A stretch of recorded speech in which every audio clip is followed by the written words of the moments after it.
Right, so the Poisson distribution is another type of discrete PDF. So if I go back to the list of PDFs we're going to cover that were like specific, so discrete and continuous. We have the binomial and the Poisson distribution. So I'm going to show you kind of how they look and how they compare, because there is a lot of similarity. And one of the things we do eventually have to cover is the binomial, the Poisson distribution of the binomial, which is something, yeah, like I said, we'll have to cover eventually. So, if x is a variable that is distributed to binomial, so if x is a variable that is distributed to binomial with n trials and probability p, so the way that will look, let's say there's a certain amount of n, so let's say it's 0, 1, 2, 3. So this is kind of what you would expect the binomial distribution to look like. So in my specific example here, what is n in the specific example I've drawn here? N is 10, yeah, and your mean is around about 3 or 4, 3.5-ish, right? So you'd expect p to be around 0.3, 0.4-ish, right, in this instance. So a Poisson distribution is the same, it looks similar actually. So again, the peak could be back here if the mean was low enough, or the peak could be up here, again, if it's high enough. Poisson will be similar, but Poisson always has this one irrevocable detail, which is that, if I draw this, so Poisson will always go on forever. So there is not a specific number of trials, it will just go on forever. So it'll peak, it could peak here, it could peak here, but it will have this flow down to 0 essentially. It goes on forever, so n is infinite effectively. So the reason is because they model different things. So binomial models yes or no, a series of yes or no answers, right? So is it heads, is it not, and so on. Do they have the virus, do they not, that sort of thing. Poisson models something in an interval. So if I were to say to you, what's the probability of me sneezing more than twice in a minute, for example, do you agree that there's not a specific number of times that I could? Is there an upper bound how many times I could sneeze in a minute? Do you agree I could sneeze 10,000 times in a minute? Do you agree it's just very unlikely? Hence why n goes on forever and it gets very, very low. Because you agree as it gets higher and higher, it's just stupidly unlikely. That's essentially the idea. So it models the amount of times something happens over an interval. So Poisson does not use an n. It does use probability in a sense, but it just uses an average. So you give it the average and it will create the distribution essentially. So let's say, for example, let's say I'm writing a magazine and the number of typos I make on a page on average is 4. So x would be just x equaling the number of typos on any page. So let's say x is distributed to Poisson of mean 4. And again, the further maths aspect of this is you have to realize that is a Poisson distribution. So you could argue that's a binomial. It's either do I make a mistake or do I not? But why is it a Poisson? Do you agree I could make an infinite amount of mistakes on that page? So it's a binomial that goes on forever effectively. So binomial requires two parameters. It requires the number of trials and the probability of success. Poisson is way simpler. It requires the average. So on average, I make 4 mistakes, and do you agree what would happen is it would be 1, 2, 3. In this, let's make it 3 just to make it fit this. But do you agree 3 would be the average, the peak, and then it would get close. The closer you get to this, the taller it is, and then the further away you get from it is unlikely because the average is, you get the idea. So that's essentially how the Poisson distribution works. And as the binomial and every other PDF we've done, do you agree it's every other distribution, it has a PDF. So am I right in saying, and Lucy you did say, and I've asked Miss Houston about this as well, you have all done E, Euler's number, right? 2.71728459045. Sorry, that was a flex on my part, I admit. So you have all done this, yes, e to the power of x. Okay, so you won't need loads, it'll literally just be putting values in, but once again, your calculator will do most of it for you. So, the probability of x equaling x is equal to, and it will be e to the negative lambda times by lambda to the x divided by x factorial, where x is in the natural numbers, 0 elsewhere. So again, the number of outcomes are discrete, but that would be the PDF for it. So I could go into where this PDF comes from. It comes from something called the incomplete gamma function. I'm not going to go into why it's that, but that is the PDF for the Poisson distribution.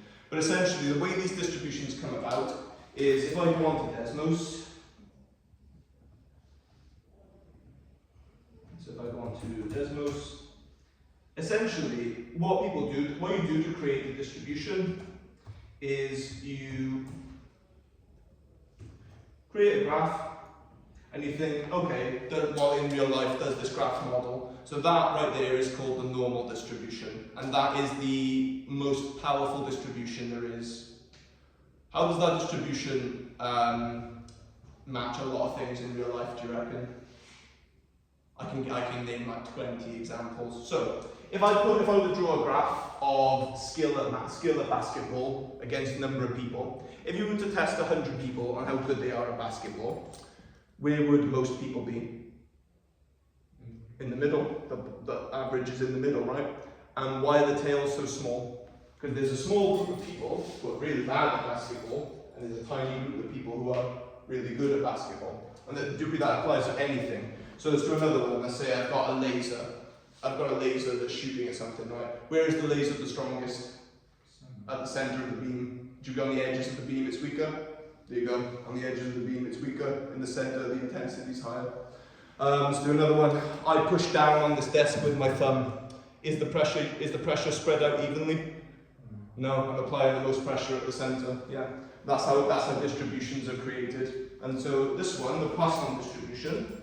So the normal distribution comes from that function, which is e to the negative x squared. So the Poisson distribution, and oh god, this is going to be interesting. It's e to the negative power of negative x to the power of n, and then divided by n factorial. Yeah, and I started for n. So ignore the negative bit because the negative bit doesn't apply to the probability part, right? So I'm going to zoom in on this just so you can see it. So, do we agree that that is indeed the distribution I just spoke about? It peaks kind of early-ish and then goes on forever. It never actually touches the axis. It looks like it does, it doesn't.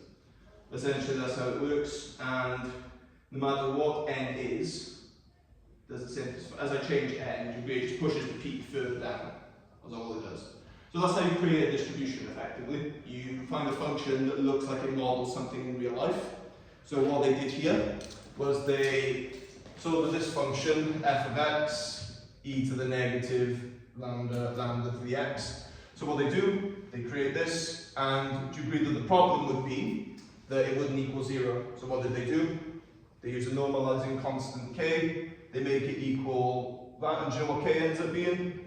1 over n factorial, or x factorial. And then they normalize it. That's exactly how it's created. I won't do it, but that's exactly how it's created. Anyway, let's actually go about using this then. So, as usual, probability of the number of typos on the page being, so x is distributed to Poisson of mean 3. What's the probability that I make exactly three typos? So what you would do, it's e to the negative, and lambda is, by the way, this here. So x is distributed to Poisson of lambda. Lambda is the mean. So it's mean 3, so e to the negative 3 to the power of 4 divided by 4 factorial.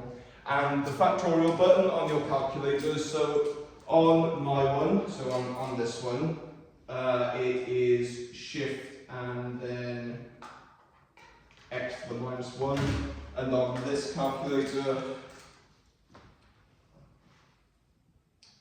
Is there a nice way of doing it on this calculator? No, on this calculator you'll have to go to catalog, probability, and then factorial. Yeah. So, can you please tell me what is the probability of x equaling 4? If on average I make 4 mistakes, what's the probability I'll make 3 mistakes? What's the probability I'll make 4 mistakes on the page? If I make 3 on average, usually.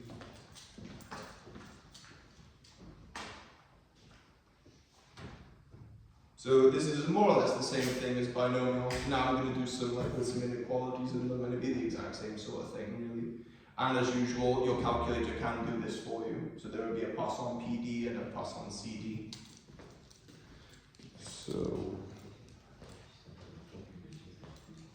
So you do need to be able to do these by hand. You do need to know the PDF of it.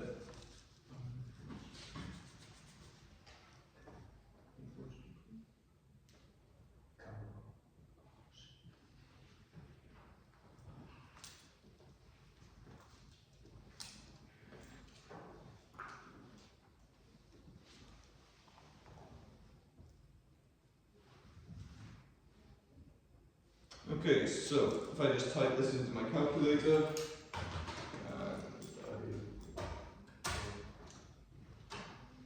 so e to the power of -3 times by 3 to the power of 4 divided by 4 factorial, so divided by what? 24. I get 0.1680. Okay, so if on average I make 3 mistakes, the probability of me making 4 is 16.8%. Then that's how you use a Poisson, essentially. Okay, then what if I said to you, what's the probability I make less than 2 mistakes? So how do I do that? So again, it's a discrete case, right? Can I make 1.5 mistakes? That's why it's a discrete distribution. The outcomes are only like 0, 1, 2, 3, and so on, even though it goes on forever. So I'm going to do this the analog way first of all, and then we'll talk about it. So, do we agree what cases are involved? So, if I make less than 2 mistakes, do you agree that's either me making 0 mistakes or making 1 mistake? So this is probability of x equaling 1 plus x equaling 0. And you would work out each individually and add them up. Or, do you agree you could write it as this? Yeah, and use Poisson CD. Yeah, both the same thing. I'm going to do both just to show you. So what we'll do, you can use Poisson CD and do that. I will do this, and we'll see if we get the same thing. So this will be e to the -3, 3 to the power of 1 divided by 1 factorial, e to the -3, 3 to the 0 divided by 0 factorial. And you may think divided by 0 factorial is an error, but 0 factorial is actually 1. Believe it or not, I know it's weird. E to the -3. Look. E to the -3 times 3. E to the -3.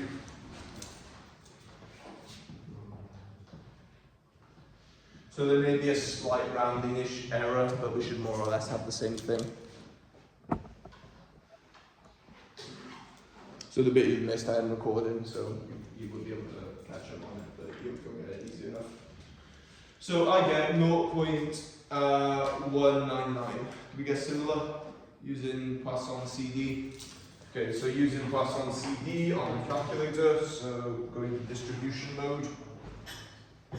And then Poisson CD list, and so it is 1, and the average is 3, right?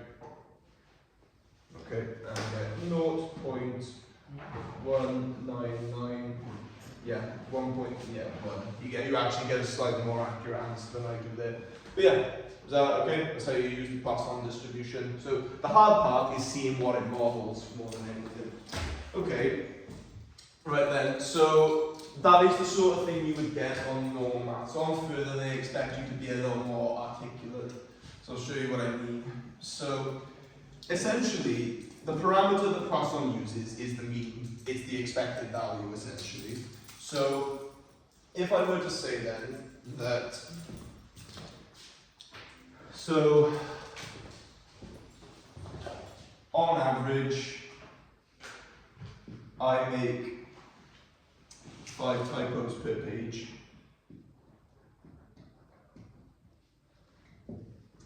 I write an article one day. I write an article that is 4 pages long.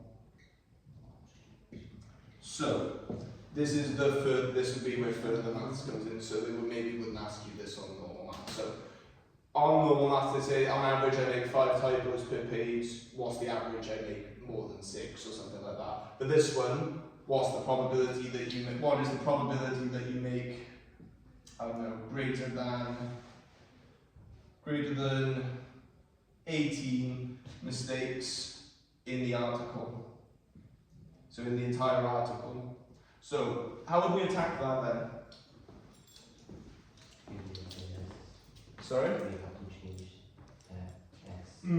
Pretty much, yeah. So do we agree? The way you have to understand how expected value works. It's literally in the name, right? So I expect to make 4 mistakes per page. So how many mistakes? Sorry, 5 mistakes per page. So how many mistakes would you expect in 4 pages? Yeah, so you just pass on the mean 20. That's just, you alter your Poisson distribution. So if x, I can't really label it separately, but essentially you could say like y be distributed to Poisson of mean 5. So this is the typos per page. So x is distributed to Poisson of mean 20, where this is typos per article. Yeah, so you use this one for the article effectively. So then, what's the probability that x is greater than 18? So based on, even this is exactly how we did it for binomials. How would you find the probability of x being greater than 18? So with this one, do we agree that there are infinite ones that are higher than 18? So we have to do the 1 minus trick again. So what ones are we not interested in? So we are not interested, so we want 19 and above. So do we agree the ones we don't want are 18 and below? So this would be 1 minus the probability of the number of errors being 18 and below. So using your Poisson CD, can you find that? And then 1 minus it.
Okay, so let's do this then. So what was the probability of x being less than or equal to 18? On your Poisson CD, what was it? So what was this year? 0.616. Oh, no, that's after. Oh, so 0.814.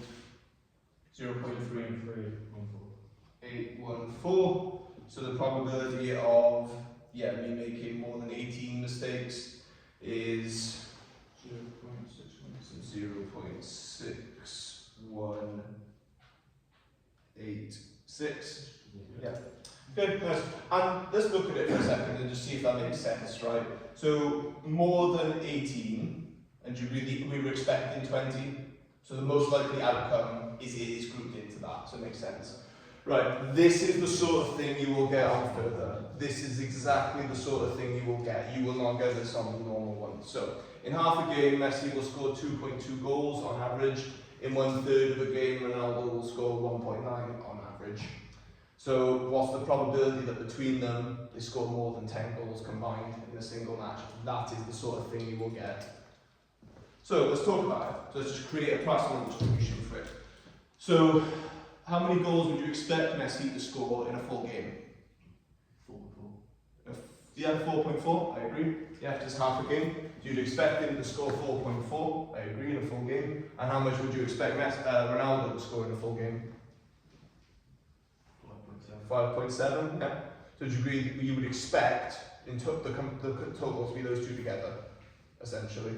So, so let's say this is number of goals per game, Ronaldo, and then Y is number of goals per game, Messi. So let's call Z total of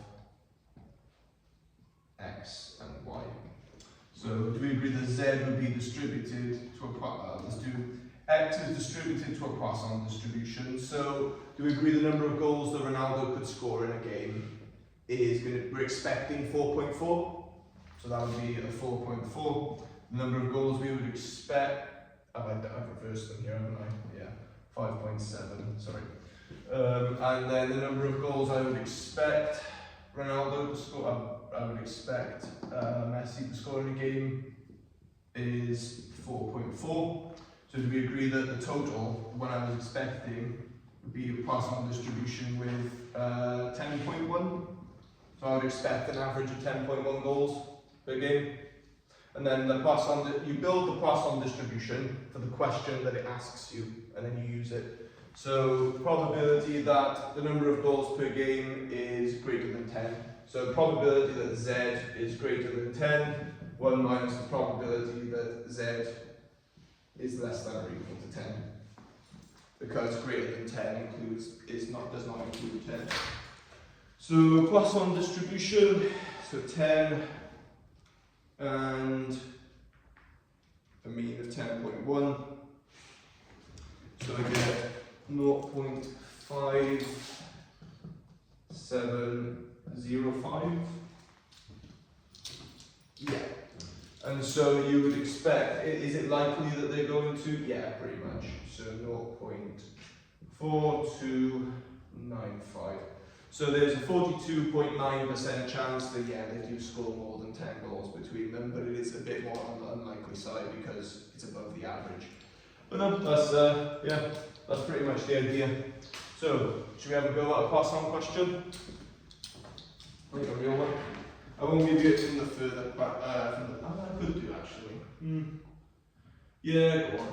So, WJC, maths, so the awkward thing about the new papers is that they're like a lot more, what's the word, like broken up. It used to just be all on one page, it was lovely, and they don't do it anymore. So, statistics 8. Yeah. Right, so have a go at this. So, part 1, Dave and Linus go fishing. When they go fishing, on average, Dave catches 3.4 fish per day, Linus catches 3.8 fish per day. A day of fishing is assumed to be 8 hours. So, calculate the probability they will catch fewer than 2 fish on a randomly selected half day of fishing. So in total, they get less than 2 fish in a half day. So you would have to find the average of the total in a half day. So the total for the day and then half it, essentially, and that would be Poisson distribution. And yeah, that part IR, you have to justify why you're using it. And you have to talk about again why Poisson is appropriate for it. I'll be honest with you, they like the irony. The Poisson question is always about fishing, because Poisson means fish. There's an irony. That's quite common, you'll see that a lot.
If it's that, it's CD, it is equals is PD, yeah. It has to be less than or equal to those. In this instance, it'd be, you have to write it to degree, because it's discrete. Less than 2 means 1 and 0, so you write it as less than or equal to 1, so Z being less than or equal to 1. Less than or equal to. Right, I'm going to that because they're wrong error. So it's the equals the probability that Z is less than or equal to 1. And that's the formula it has to be in for CD, so you've got to write it like that, please.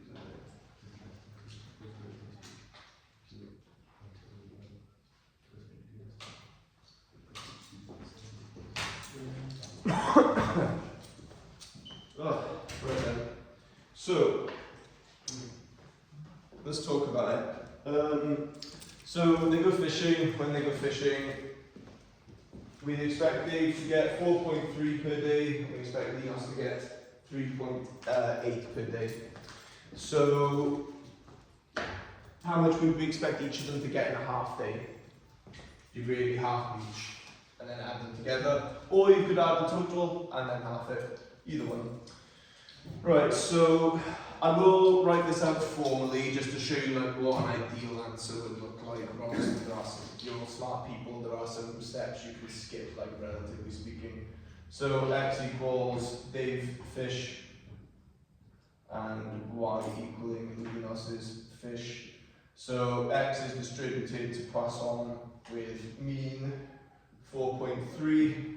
Y is distributed to Poisson of mean 3.8, and the question is asking what is the probability that x plus y over 2, what's the total of a half day's worth of fish, being less than 2. Okay, so x plus y over 2 is distributed to Poisson of, so if we would expect this to be 4.3 and this to be 3.8, this is 8.1, yeah? So and then half in it, so do we agree that we would expect this to have an average of 4.05? Yep. And so this is the probability, and I'll call this Z. So what's the probability that Z is less than or equal to 1, and you sub it into your Poisson CD. So it has to be in that form to use CD. And what did we get?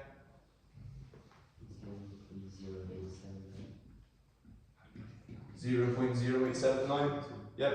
So again, very unlikely. So if we look at it, the average is 4.05, and it's asking us what's the probability they get less than 2. So yeah, it's very unlikely they get less than 2. So there's an 8.79% chance. Right, do you all have the details of this written in now? So to be clear here, I'm going to move to the part B, and then I'll be able to see this anymore. So a day, remember, a day is assumed to be 8 hours, okay? A day is assumed to be 8 hours. So part B then, on a randomly selected day, Dave starts fishing at 7 AM. Given that Dave has not caught a fish by 11 AM, find the expected time he catches his first fish. So I am going to do this one because this is something I haven't taught you yet. So when you use Poisson distribution, you assume that this is part of something called a Poisson point process. So a Poisson point process simply implies that all the events, so events are independent. The events are independent, and events are evenly spaced out. Are linearly spaced out, I guess you could say. So what that means is, say for example, I make 4 typos on a page in an hour. The Poisson distribution assumes I make a mistake every 15 minutes. It assumes they're evenly broken, like split up essentially. So the way you would do this one, on a randomly selected day, Dave starts fishing at 7 AM. He's not caught a fish by 11. So would you agree that's 2 hours out of his 8-hour day? Yeah. Okay, so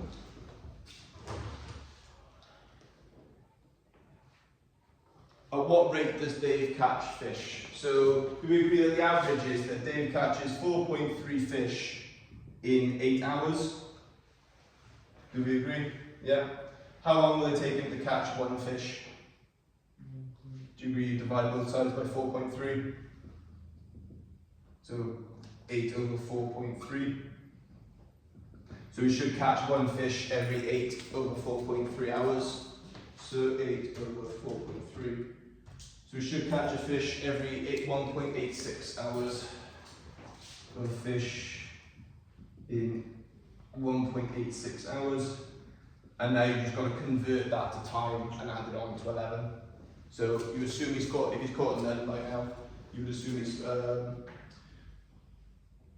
no wait, hang on. So 2 hours have already passed, right? Okay, so this is actually to do with something called the exponential distribution, but essentially, if he's not caught any by now, you assume he still starts at that point. It ignores that he's not caught any so far. So 1.86 hours, so do you agree this is 60 minutes times by this? Probably the best way of doing it. So 60 times 8.16 times 60. So 111.62 minutes. So it's currently 11 AM. So 111 minutes. Yeah, 111 minutes will be fine.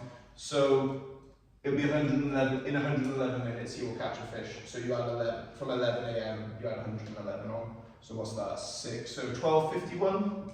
So you'll catch his first fish at 12:51. Does that make sense? Okay, the very last bit then, calculate the probability he will not catch a fish by 3 PM. So this is just an awkward one with phrasing. So it's still Poisson distribution, you just got to remember the first one. So this time, is it using the total? like the first one was now. Do you agree it's just the Poisson distribution for Dave's fish? And do you agree all the question is asking is what's the probability that the number of fish he catches is exactly 0? That's it. That's all it's asking. So can you do that? If you could please. So the hard part about these is the phrasing more than anything. Is there a part C?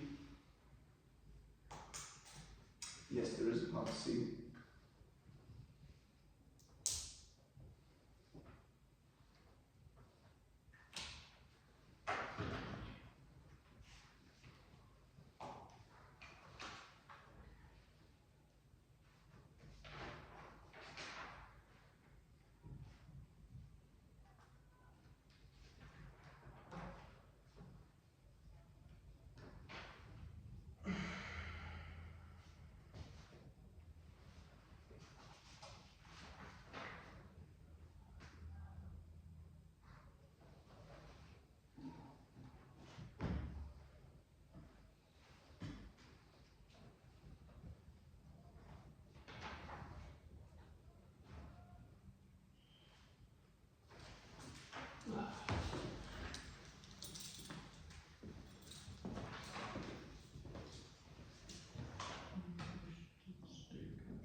Yeah, so Dave had an average of 4.3 per day. So essentially the interstate, so 3 p.m. do we agree is 8 hours from the start time? So it's a full day. So what's the probability he will not catch a fish by 3 p.m.? Okay, so the probability that x equals 0, so I'll do this one by hand just for a bit of fun. So e to the negative 4.3, and then it's 4.3 to the power of 0 divided by 0 factorial. So the answer is e to the negative 4.3, whatever that is. And again, you can absolutely use Poisson PD. Just out of interest, did anyone use Poisson PD? Just do it straight away. Oh, just have it into the formula. E to the negative 4.3. So anyone tell me what they got? 0.01. Yeah, that's what I get. 0.01356, rounding appropriately. Yeah, so there's a 1.36% chance. You can either do it by hand or you can use Poisson PD because it's an equals one. Just out of interest, what if it was 1 p.m. instead of 3 p.m? Anyone tell me how you would do that? How would you do it if he's not caught fish by 1 p.m? Yes, yeah. Do you agree at 1 p.m. that's 3/4 of his 8-hour day? So on average you'd expect him to catch 3/4 of 4.3 and you would use that as your Poisson mean. Okay, now you are about to see why further statistics is hard. Part C. You can do this, you can absolutely do this. The trick is realizing what it is. So on average, 2% of the fish that Linus catches are trout. Over the course of the year, I just realised it's a girl's name, okay, I didn't know that, okay. She catches 250 fish, calculate the probability that at least 30 of these fish are trout. So before we kind of get stuck into that, and feel free to get started if you think you know, what is that? This is the difficult part further, you've got to recognise what it is.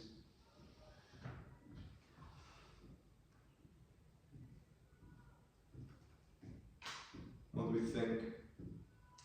I would say that's a binomial with 950 trials, probability of 2% of success, where success is catching a trout. How do I know it's binomial? Because it gives you a set limit of fishes. Gives you a number of trials, gives you a probability of getting that, and you agree that it's a dialectic. It's either a trout or it isn't. That's the hard part. It's not doing each of these individually. Individually, they're fine. The hard part is seeing what distribution it is. That is the hard part. So that is a binomial with 950 trials, probability of 0.02. So calculate the probability that at least 30 of the fish are trout.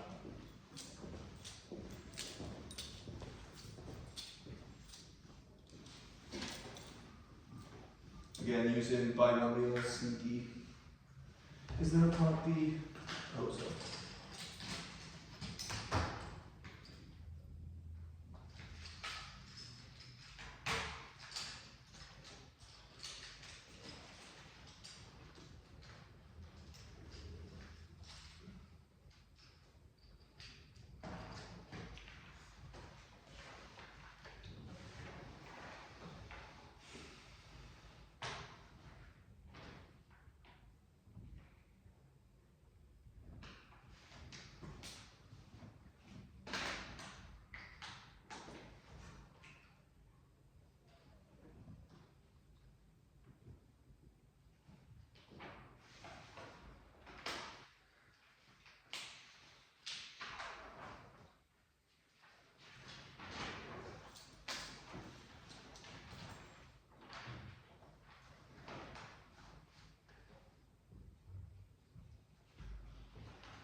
So once again, we will have sessions on Wednesday and Thursday this week, alright? Just so you're aware. I won't be able to do next week's Thursday because I got year 9 parents evening, but we will rearrange that one. So you know the distribution equations, Mm-hmm. you get them in the exam or is it something you have to remember? You get some of them. So you get the binomial and you get the Poisson. Yeah. And you get the exponential, and you Yes. get the uniform, yeah, you get all of them. Ah, Yeah. okay. You get the PDF, you don't get the CDF, but we haven't done CDFs yet. Yeah.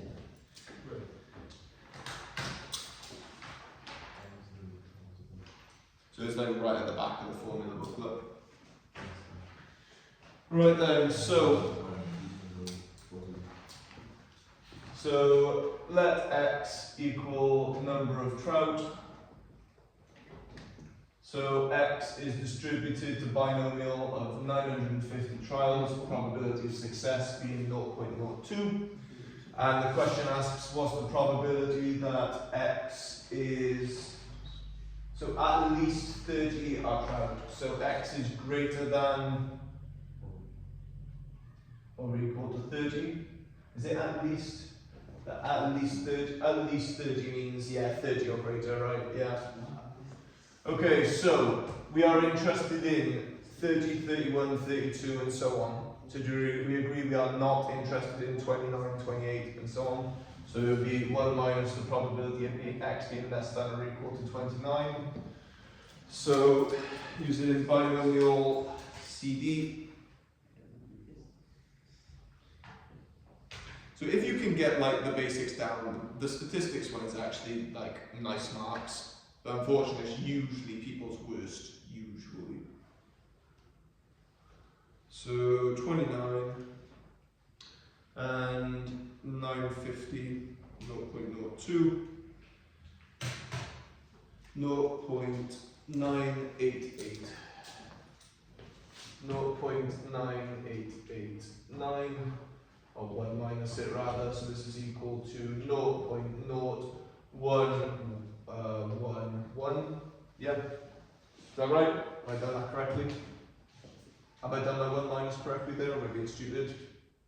No, that's right. Yeah, that's right. Yeah, and we can just check if this seems right. So, how many would you expect on average? Should you agree it's 950 with a 2% chance?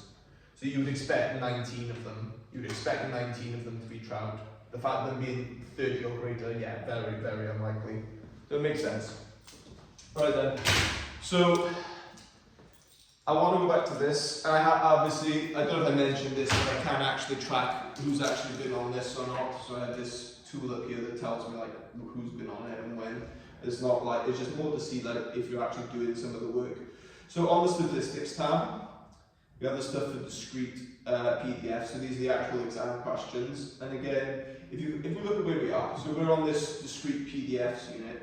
So we've done the random ones where it's like where you just give you a function, you have to normalize it. We've done that. And then we've done expected values. We've done variance, but we will be coming back to that. So now we've done binomial and we've done Poisson. So I would expect you all to be having a look at these. So these homework questions are ones that are written by me. And then these ones, the homework questions again are ones that are written by me, and they'll be going up in the Google Classroom later today. And then the exam questions are literally, I've copy and pasted every exam question for the last like 20 years into one document. I know some of you have been on some of these. So the question is there, and then there's the answer, and so on. You do need to start having a go at these essentially in your own time. There's no rush, obviously. But we're going to probably finish binomial and Poisson, and we're going to go back to the expected value and variance laws. And then I'm probably going to start continuous PDFs, I reckon. So statistics is actually a very small module. So we do this one, and we should the exam actually. So let me make a point of this. Here's the 2024 exam, right? And I'll show you how small this exam is. This exam is really small. It's only 6 questions. For the statistics, yeah. So it's only 6 marks, but they're really compact. So that first mark, that question you did was question 1, that A, B, and C. They were 14 marks for this, and an A is 35 roughly. An A is about 50%. On AS, the highest student gets an A, yeah. An A star is like the combination of both years. So question 1, and again, then you get this. This is a continuous PDF, which once we get through will be. I'll be honest, these are quite hard, but anyway. Again, quite straightforward. This is all like really standard stuff. But at the end, there's always like really awkward stuff. So another thing as well, this exam is made up of 4 statistical tests. So there's a probability end and there's a statistics end. So this is the probability bit, the continuous PDFs and discrete PDFs. And then the expectation and variance stuff. And then you get to this bit here, which is statistical tests. And I kid you not, you just have to learn 4 procedures. You learn how to do them, and you get marks for them, and that's it. That's all it is. It's literally just, you get given a grid of numbers, and you just have to know what to do with them. And they're really nice. So the linear regression one's really nice. Pearson product, Spearman rank, chi-square, and chi-square contingency. Oh, there's 5, there's 2 chi-squares. There's a chi-square goodness of fit, and a chi-square contingency table. But essentially, yeah, this is a chi-square goodness of fit. Here's a table, 11 marks. Can you just know what to do with them? Free 11 marks if you know what to do. That's it. Just learn how to do it. If I go further down, that's it. Yeah. This is a least squares regression line, which again is you're given a bunch. Oh, this one's done it all for you. It's done all the work for you, and this one's at 3 marks. So it's actually quite easy.